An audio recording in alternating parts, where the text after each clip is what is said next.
मुंबईतील Saint George रुग्णालयाजवळ गोळीबार झालेला आहे। पी डिमेलो मार्गावर व्यापाऱ्यावर गोळीबार झालाय। दुचाकीवरून आलेल्या तिघांनी व्यापाऱ्यावर हल्ला केलेला आहे, गोळीबार केलेला आहे। चोरीच्या उद्देशाने हा हल्ला केल्याचा प्राथमिक अंदाज वर्तवला जातोय। आताची महत्त्वाची बातमी आपण पाहतोय, मुंबईतील सेंट जॉर्ज रुग्णालयाजवळ गोळीबार झालाय। या संदर्भात अधिक माहिती घेणार आहोत आमच्या प्रतिनिधी सीमा आढे यांच्याकडून। सीमा, किती वाजता हा गोळीबार झालेला आहे आणि सध्याची काय परिस्थिती आहे?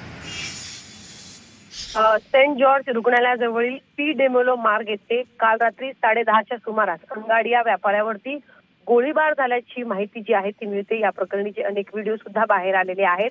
सध्या पोलिसांकडून तपास जो आहे तो सुरू आहे। जी माहिती मिळते त्यानुसार अंगाडिया मौल्यवान वस्तू घेऊन जात होता आणि तेव्हाच दुचाकीवरून आलेल्या तिघांनी या अंगाडियावरती गोळीबार केलेला आहे। म्हणजे या आरोपींना आधीपासूनच माहिती होतं की हा अंगाडिया मौल्यवान वस्तू घेऊन जाणार आहे आणि आधीपासूनच कुठेतरी रेकी केली गेली होती आणि त्या उद्देशाने म्हणजे चोरीच्या उद्देशानेच या तिघांनी अंगाडियावरती गोळीबार केल्याचं म्हटलं जाते।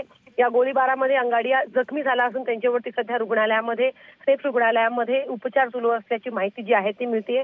त्याचसोबत आता पोलिसांकडनं पुढचा तपास सुरू आहे। नक्की कधीपासून हे आरोपी अंगाडियाची रेकी करत होते, नक्की त्यांना कोण माहिती पुरवत होतं, कुठे राहत होते, या संदर्भातली आता संपूर्ण माहिती पोलीस गोळा करत असल्याची माहिती जी आहे ती मिळते।